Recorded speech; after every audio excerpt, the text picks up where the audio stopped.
Hello everyone and welcome to my channel. Today you're in for a treat.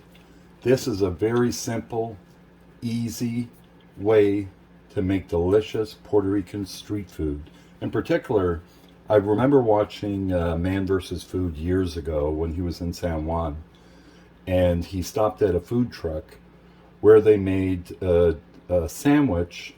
I believe his name was Juan Paco Rivera, and they made a sandwich of chicken and beef with sofrito that were marinated. So that's what we're going to make today. It's going to be a chicken and beef sofrito marinated sandwich that I'm going to put on this nice king size bun when it's all done. But we're going to start off right now by prepping this all up, which is very simple. First thing we're going to do is to move that out of the way. We're going to take up these are 2 chicken thighs, 3 of them that I cut up, and it looks like there's more chicken than beef, but the chicken's going to shrink up more than the beef is. So these are just 2 chicken thighs, boneless, skinless, that I cut up. I'm going to put in here and put the beef in. Then what we're going to do is rinse off our hands. I'll be right back because I always wash my hands whenever I touch meat.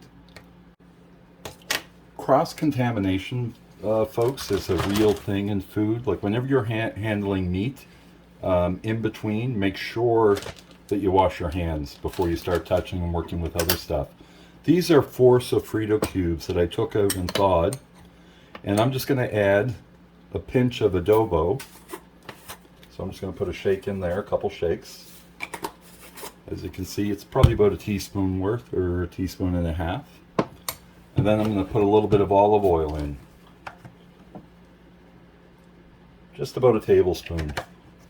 And then I'm going to stir that up. That's going to be our marinade. So just mix that up good. Or well. So you can see the consistency. And then what we're going to do, I'm going to wash those utensils, is pour that in there. Now, I live by myself, so I'm only making enough for 2 sandwiches, one that I can have today for supper, and then one that I can heat up later on. So what I like to do is get all of the air, most of it out, and then just incorporate all that marinade by going like this. Make sure it gets all around the meat that's in there and all mixed up. And then what we're going to do is we're going to set that in the fridge. Now, you can leave it overnight. The flavors are going to marinate even better. But I'm going to leave it in for 3 hours. But it's okay to leave it in even as long as 24 hours. And every once in a while, just take the bag out of the fridge, go like that, make sure everything's moving around, because what happens is once you set it down, all the liquid tends to settle.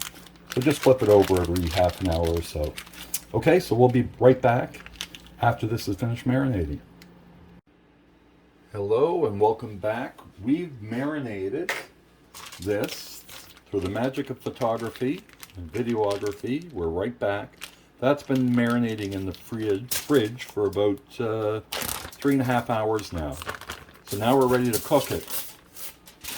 And what we're going to do is we're going to take a piece of tin foil. First we're going to add 1 cup of water to the Instant Pot.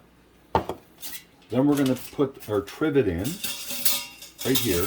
So what I'm going to do is put this in, and then I'll bring the camera up and show you what it looks like. But I'm going to put this foil into the Instant Pot and make it sort of like a bowl so that we can put all of this, dump it all right in. Being careful not to touch it. You don't need to worry about spraying tin foil or anything on it. And the reason why I'm dumping it all in is just so that with the marinade and everything, so it's going to all cook together like that. Now I'm just evening it out. And now I'll just bring you in for a closer look. So there's what it looks like inside, folks. So that's going to steam. Now normally it would be fried in the frying pan, but I find that doing it in the Instant Pot, we're sealing in those juices and the meat is going to be even more juicier and tender. when it comes out. So I've already got it preset for 8 minutes on high pressure. Then we're going to let it naturally release for 5 minutes. And that's more than enough time to cook our chicken and our meat. Chicken tenders or strips normally take 7 to 8 minutes on the Instant Pot. And then you can do a full release, but I'm going to let it naturally release for 5 minutes. So we're going to start that, and then we'll be right back and show you what it looks like. Okay, folks, I just wanted to let you know, while the Instant Pot's going, you can prep everything so it's ready to go in your sandwich. So here I've chopped up some green onion, and I've chopped up a tomato to put on it. You can put things like whatever you like, potato sticks, I've seen put on them, pork rinds, pork crackling, or chicharron. And then in Puerto Rico, we would normally use a ketchup mayo mix, but in this video, I'm going to use Thousand Islands, 70% less fat. It's very similar to ketchup mayo, and I think it will add a good flavor to it. So this way we've got everything all ready to go, so we can start eating when it comes out. Stay tuned. Okay, folks, so the timer just went off, so now we're going to let it naturally release for 5 minutes. Once 5 minutes is up, what I'm going to do is check the temperature on the chicken, make sure it's up to 165. I'm sure it's going to be over that. I like to be over precautious with chicken. Remember, always check the temperature on your chicken when you're cooking it. It needs to be at least 165 degrees. So as soon as the 5 minutes is up, I'll do the temperature check, and then I'll start filming again, and we'll scoop it out and start making a sandwich. It's going to be delicious.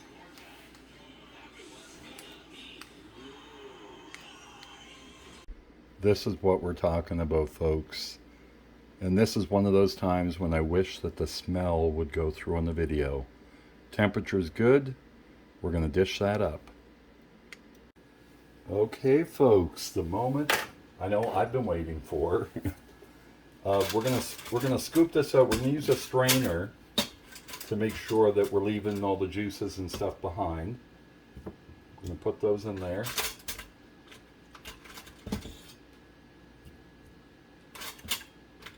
Make sure you get all the little bits of meat that might be in there, but you can leave the juices behind. And now we're ready to start constructing our sandwich. So let's put this over here. If you want to add cheese to it, you can. I'm not going to on this. What I'll do is I'll start off on the bottom with a little layer of my sauce. Little layer. Let me spread that out a bit.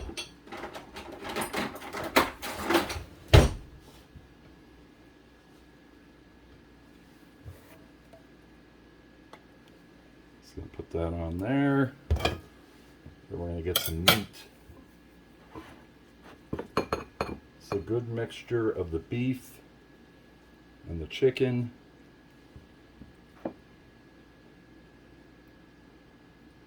Make sure that we have lots.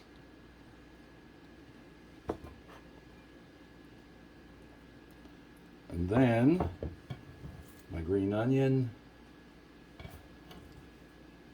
and my tomato. And again, you can put whatever seasonings you like on it. I'm using Thousand Islands. In Puerto Rico, we would use a Ketchup Mayo. Put a little bit more on there. But frankly, I didn't feel like spending $9 on a bottle of mayonnaise that I'm not going to use, and some ketchup that's going to sit in the fridge for a while. So we're just going to close this up, and then we're going to come back and do a taste test and see how it is. I've got a new spot for that too, by the way. Okay, folks, this is what we're dealing with here. So we're going to go in for a bite and see how it tastes.